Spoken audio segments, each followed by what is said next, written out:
ಪುನೀತ್ ಕೆರೆಹಳ್ಳಿ ಅವರ ಮದುವೆ ಯಾವಾಗ, ಅವ್ರಿಗೆ ಲವ್ ಲೈಫ್ ಇದೆಯಾ, ಏನು ಫ್ಯಾಮಿಲಿ ಬ್ಯಾಕ್ಗ್ರೌಂಡ್ ಏನು?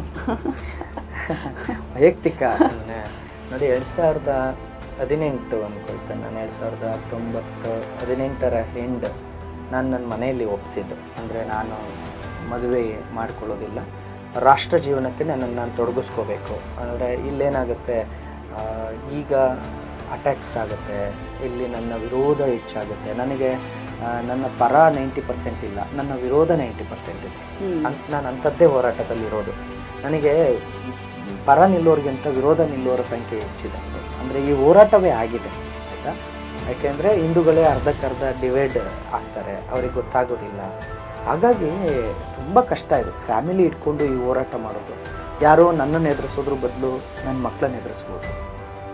ನಿನ್ನ ಮಗ ಸ್ಕೂಲ್ ನೋಡಿ, ಲೇ ಪುನೀತ್ ನಾಳೆ ನೀನು ಅಲ್ಲಿಗೆ ಬತ್ತೀಯಾ ನಂಗೆ ಗೊತ್ತು ಅಂದರೆ, ಲೈವ್ ಲೊಕೇಶನ್ ಹಾಕ್ಲಿಲ್ಲ ಬತ್ತೀಯಲ್ಲ, ಎಲ್ಲಿಗೆ ಬತ್ತಿಲ್ಲ ಲೈವ್ ಲೊಕೇಶನ್ ಹಾಕ್ತೀನಿ ಅಂತೀನಿ. ಪುನೀತಾ ನಿನ್ನ ಮಗಳ ಸ್ಕೂಲ್ಗೆ ಹೋಗ್ತಾಳೆ ತಾನೆ ಅಂದರೆ ನಿನ್ನ ನಡುಗ್ಬಿಡ್ತೀವಿ ನಾವು, ತಕ್ಷಣಕ್ಕೆ ನಡುಗ್ಬಿಡ್ತೀವಿ. ಎಲ್ಲಿಗೆ ಹೋಗ್ತದೆ ಅಂತ ನನ್ನ ಹೋರಾಟ ನಿಂತ್ಬಿಡುತ್ತೆ.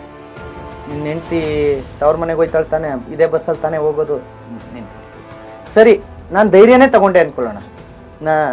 ನಾನು ಮದುವೆ ಆಗಿದ್ರೆ ನನ್ನ ಹೆಂಡ್ತಿಗೆ ಫೋನ್ ಮಾಡಿ, ನಿನ್ನ ಗಂಡ ಹೆಂಗೆ ಮಾಡ್ತಾವನಲ್ಲ, ನಿನ್ನ ಮಗಳು ಇಲ್ಲೇ ಹೋಯ್ತಾಳಲ್ವಾ, ಮುಗಿದ ಕತೆ. ಅಂದರೆ ಈ ಜಂಜಾಟ, ಈ ಹೋರಾಟ, ಇದ್ರೊಳಗಡೆ ನನ್ನ ಫ್ಯಾಮಿಲಿ ಭಯ ಪಟ್ಕೊಂಡು, ನಾನು ಭಯ ಪಟ್ಕೊಂಡು ಸಾಧ್ಯನೇ ಇಲ್ಲ. ಇದು ಯಾವತ್ತಿಗೂ ಸಾಧ್ಯ ಇಲ್ಲ. ಹಾಗಾಗಿ ಮತ್ತೊಂದು ನಮಗೆ ಇದನ್ನು ಬಿಟ್ಟು ಬದುಕೋಕೆ ಆಗ್ತಿಲ್ಲ. ಯಾಕೋ ಅದ್ರೊಳಗೆ ತುಂಬ ಇನ್ವಾಲ್ವ್ ಆಗಿಬಿಟ್ರಿ. ಅಂದರೆ ಅದು ತುಂಬ ನನ್ನ ಮೋಟಿವೇಟ್ ಮಾಡಿಬಿಡ್ತು. ಅದ್ರೊಳಗೆ ಬಂದೆ ನಾನು.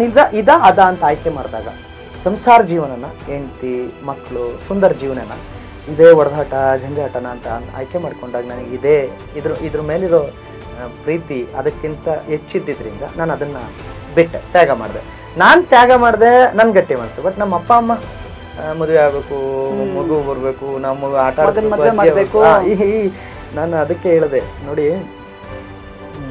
ನೀವೇನೋ ಒಂದು 10 ವರ್ಷ ಸಂತೋಷಪಟ್ಟು, ಒಂದು ನಾನು ಮದುವೆ ಆದ್ಮೇಲೆ ಒಂದು 15-20 ವರ್ಷ ಸಂತೋಷಪಟ್ಟು, ಆಮೇಲೆ ನೀವು ಕೂಡ ಕಾಲವಾಗೇ ಹಾಕ್ತೀರಿ. ನಾನು ಉಳಿಯೋದಿಲ್ಲ, ನೀವು ಉಳಿಯೋದಿಲ್ಲ.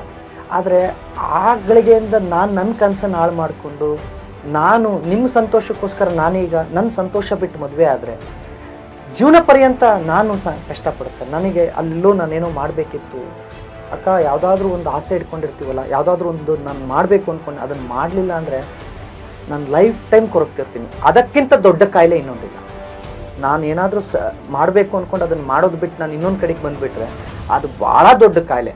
ಅದಕ್ಕೆ ನಾನು ಅವ್ರಿಗೆ ಒಪ್ಪಿಸಿ ಮಾತಾಡಿ ನಾನು ಹಿಂಗಿಲ್ಲ, ನಾನು ಹಿಂಗಿದ್ದೀನಿ ಅಂತ ನಾನು 1.5-2 ವರ್ಷ ತೊಗೊಂಡೆ ನಮ್ಮ ಮನೇಲಿ ನನ್ನ ಫ್ಯಾಮಿಲಿನ ಒಪ್ಸೋಕ್ಕೆ.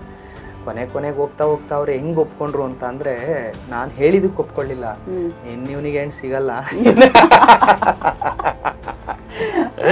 ಏನ್ ಕಷ್ಟ ಅಲ್ಲ, ಎಲ್ಲಿವರೆಗೂ ಹೆಣ್ಣು ಸಿಗ್ಬೋದಿತ್ತೋ ಅಲ್ಲಿವರೆಗೂ ಟ್ರೈ ಮಾಡಿದ್ರು. ಇಲ್ಲ ಅನ್ ಮಾಡಿ ನೀನು ಇನ್ನೊಂದು ವರ್ಷ ಆಗ್ಲಿ, ಇನ್ನೂ 1 ವರ್ಷ ತಗೋ ನೀನು, ಇನ್ನೂ 1 ವರ್ಷ ತಗೋ ನೀನು ಚೆನ್ನಾಗಿ ಯೋಚನೆ ಮಾಡು ಅಂತ.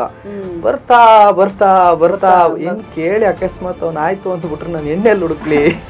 ಏನ್ ಆಸ್ತಿ ಏನು ಅಂದ್ರೆ 37 ಕೇಸು, ಯಾವಾಗ ಜೈಲಿಗೆ ಹೋಯ್ತಾನೋ ಗೊತ್ತಿಲ್ಲ. ಅದನ್ನೇ ಹೇಳಕ್ ಬಂದೆ. ಏನ್ ಗೊತ್ತಾ, ಇವಾಗ ಡಿಗ್ರಿ ತಗೊಂಡು ಓದಿ ಒಂದ್ ಒಳ್ಳೆ ಕೆಲಸ ಇದ್ದು ಊರ್ ಕಡೆ ಜಮೀನು ಎಲ್ಲ ಇದ್ದವ್ರಿಗೇನೆ ಹೆಣ್ ಸಿಗ್ತಾ ಇಲ್ಲ ಇವಾಗ ಅಂತ ಒದ್ದಾಡ್ತಿದ್ದಾರೆ.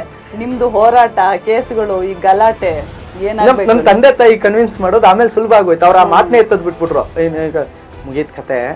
ನಾವ್ ಮತ್ತೇನಾರು ಕೇಳೋ ಮನ್ಸ್ ಚೇಂಜ್ ಮಾಡ್ಕೊಂಡು ಹೂ ಅಂದ್ಬಿಟ್ರಿ. ಈಗ ಹೆಣ್ಣಲ್ಲಿಂದ ಹುಡ್ಕನ ಅಲ್ಲಪ್ಪ, ಯಾರನ್ನಾರು ಹೋಗಿ ಏನಾರು ಕೇಳಿದ್ರೆ ಹೋಗ್ಲಿ, ಆಸ್ತಿ ತೋರ್ಸಿದ್ರೆ FIR ತೋರ್ಸ್ಬೇಕಷ್ಟೇ, ಇವ್ನು ಇಷ್ಟು ಆಸ್ತಿ ಮಾಡೋನೆ ಅಂತ. ಏನು ಆಸ್ತಿ ಗಿಸ್ತಿ ಏನು ಮಾಡ್ಕೊಂಡಿಲ್ಲ, ನಂದೇನು ಸ್ವಂತ ಮನೆ ಇಲ್ಲ ಏನಂದ್ರೆ ಏನಿಲ್ಲ. ಇವಾಗ ಮೊನ್ನೆ ಒಂದು ಓಡಾಡೋದಕ್ಕೆ ಇಷ್ಟು ದಿನ ಬಸ್ಸು ಇದ್ರಲ್ಲಿ ಓಡಾಡ್ತಿದ್ದೆ. ಮೊನ್ನೆ ಯಾರೋ ಒಬ್ರು ಬಂದು ಪುನೀತ್ರೆ ಚೆನ್ನಾಗಿ ಕಾಣೋದಿಲ್ಲ, ನಿಮಗೆ ನಾನು ಏನಾರು ಇದು ಮಾಡ್ತೀನಿ ಅಂತ ಹೇಳಿ ಒಂದು 28,000 ರೂಪಾಯಿ ಕೊಟ್ಟು ಒಂದು ಕಾರ್ ಇದನ್ನು ಕೊಡಿಸಿದ್ದಾರೆ, ಬೈಕ್. ಪಾಪ ಅವರು ನನಗೆ ಭಾಳ ಬೇಸರ, ಮುಜುಗರದಿಂದಾನೇ ತಗೊಂಡೆ ನಾನು. ಆಯ್ತು ಅಂತೇಳಿ ಒಂದು ಬೈಕ್ ಕೊಡಿಸಿದ್ರೆ, ಬೈಕಲ್ಲಿ ಓಡಾಡ್ತಿದ್ದೆ. ನನ್ನ ಆಸ್ತಿ ಅಷ್ಟೇ, ಅದು ಬಿಟ್ಟರೆ ನನ್ನ ಆಸ್ತಿ ಇಲ್ಲ. ಮನೆಗೆ ಹೋದ್ರೆ ಅಪ್ಪ ಅಮ್ಮ ಎಷ್ಟು ಜನನಾದ್ರು ಕರ್ಕಪ್ಪ, ಒಳ್ಳೆ ಮೆಣಸಿನ್ಕಾಯಿ ಬಜ್ಜಿ, ಅನ್ನ ಸಾಂಬಾರು ಮಾಡಿ ಹಾಕ್ತೀವಿ, ಹಪ್ಳ ಬೇಯಿಸಿ, ಅಷ್ಟೇ ಅಪ್ಪ, ನಮ್ಮ ಹತ್ರ ಇನ್ನೇನಿಲ್ಲ, ಅಷ್ಟು ಮಾಡಬಲ್ಲೆ. ನನ್ನ ತಮ್ಮಂಗೊಂದು ಭಾಳ ಇದಿದೆ, ಹುಚ್ಚಿದೆ. ಯಾರೋ ನನ್ನ ಮನೆ ಹತ್ರ ಹೋಗಿ ಒಂದು ಟ್ರೋಲ್ ಮಾಡಿದ್ರು, ಕಿಟ್ ಕೊಟ್ಟು ಪುನೀತನ ಮನೆ ಹಿಂಗಿದೆ ಅಂದ್ರೆ ಮುರಿದೋಗಿರೋ ಮನೇಲಿ ತಂದೆ ತಾಯಿ ಇದ್ದಾರೆ, ಇವ್ನು ನೋಡಿದ್ರೆ ಅಲ್ಲಿ ರಾಷ್ಟ್ರೀಯತೆ ಧರ್ಮ ಅಂತಾನೆ, ಇಲ್ಲಿ ಮನೆ ನೋಡ್ರಿ ಹಿಂಗಿದೆ ಅಂತ. ನನ್ನ ತಮ್ಮ ಅವತ್ತು ಎಷ್ಟು ಎಷ್ಟು ಹತ್ತಿದ್ದಾನೆ ಅಂದರೆ ನಾನು ಅವನನ್ನು ಸಮಾಧಾನ ಮಾಡೋಕ್ಕಾಗಲಿಲ್ಲ. ಅಂದರೆ ಗೌರವ ಅಲ್ವಾ, ಇಡೀ ಊರಲ್ಲಿ ನಮ್ಮದು ಆವತ್ತು ಚಾಲೆಂಜ್ ಮಾಡಿರೋನು ನಾನು ಇಡೀ ಊರಲ್ಲಿ ನಾನು ಚೆನ್ನಾಗಿ ಮನೆ ಕಟ್ಟಬೇಕು ಅಂತ. ಆತ ಹೇಳ್ಬಾರ್ದು, ಅವನು ಎಷ್ಟು ಸಫರ್ ಪಟ್ಟ ಅಂದರೆ ಮದುವೆನೇ ಮುಂದಕ್ಕೆ ಹಾಕ್ಬಿಟ್ಟ.